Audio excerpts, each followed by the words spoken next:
Welcome back to my film and TV channel. Hope you're all staying safe and well. Please do enjoy what I do today. Give us a little thumbs up. Be great to get. Press that notification button. You know, these vlogs are coming out, and also my vlogs about my football team, Manchester City, as well. But this is film today, film and TV, and we're going over to the wonderful world of film.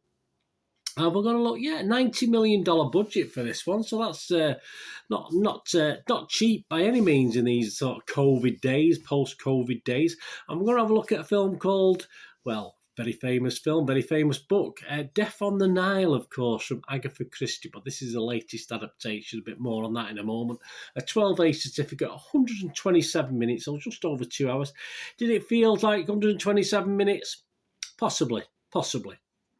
A murder mystery, of course, directed by Kenneth Branagh, from a screenplay by Michael Green, based on the 1937 novel of the same name by the wonderful, as I said, Agatha Christie. Produced by Brannagh, Ridley Scott, Judy Hoffland and Kevin J. Walsh. And, of course, a sequel to Murder on the Orient Express that he did back in 2017, 5 years ago. It doesn't seem that long ago. Tom Bateman and Brannagh returning from the first film as Book and Hercule Poirot, respectively.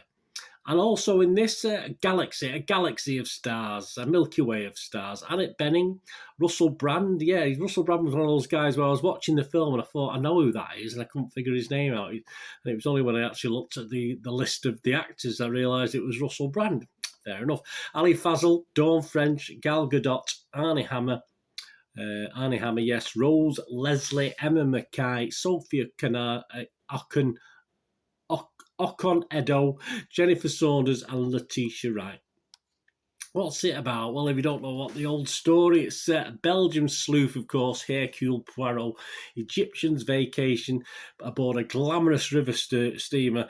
You know, something's going to happen, don't you? It turns into a terrifying search for a murderer when a perfect picture couple's idyllic honeymoon is tragically cut short. Set against an epic landscape of sweeping desert vistas and the majestic Giza pyramids. Yes, I've been there.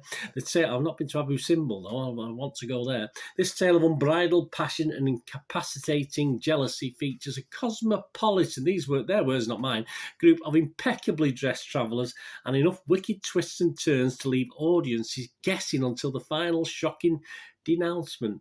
Okay, perhaps not so much, but we'll talk about that. And of course, it's the third screen adaptation of Christie's novel, following 1978 film, which I did enjoy, and an episode of the television series Agatha Christie's Poirot, broadcast in 2004. Again, one of my favourite TV series back in the day.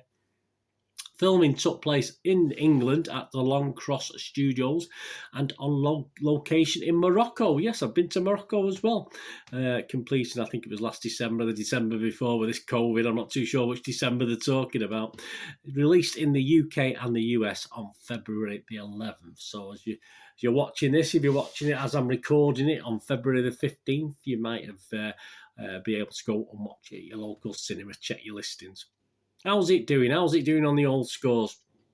Rotten Tomatoes, 65% of 197 critics are positive, so that's good. An average rating of 5.9 out of 10, though, so just a little bit below the watchable 6 out of 10, so that's not brilliant. That's 129 fresh and 68 rotten.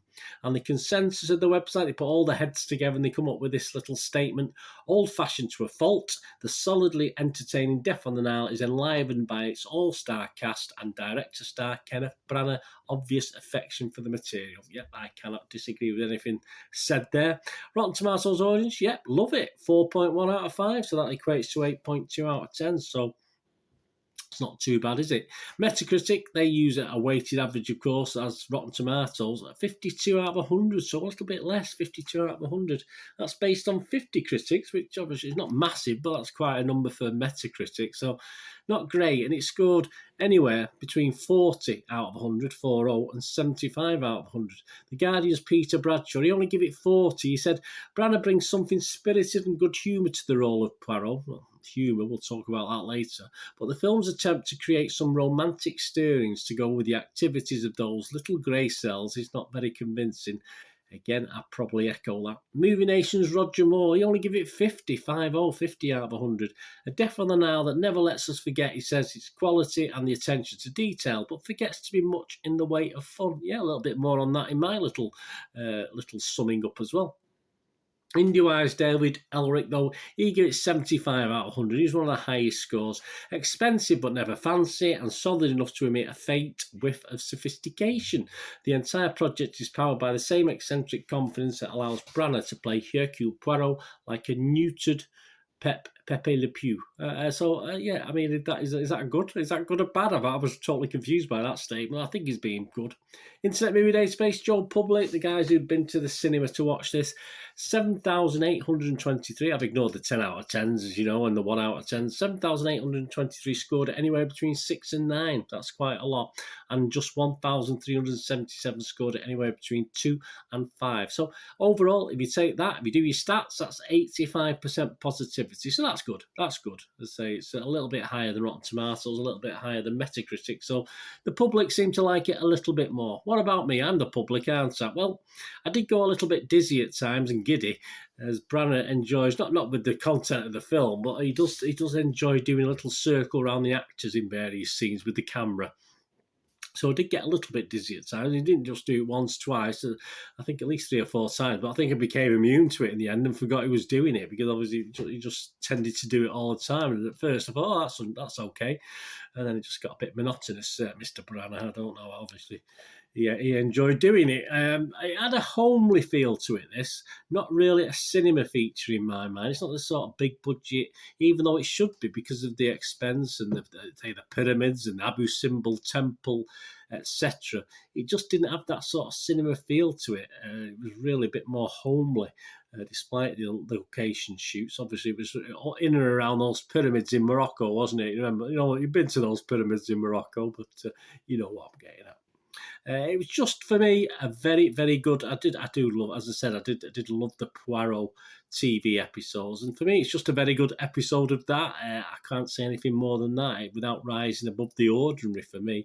Even that's a bit of gravitas, perhaps, of the 2017 Murder on the Orient Express, which I thought was far glitzier, far more depth to it than this feature. Great cast. I think the $90 million budget, which is what it had, probably went on the actors rather than the actual sets and scenery. And the sets and scenery are okay, don't get me wrong, they're okay. But again, I think most of that $90 million probably went on the actors he had lined up rather than paying for a good, really in-depth script. I mean, you've got the script, you've got the book, you just have to adapt it, and so there's not much spent on that, I don't think.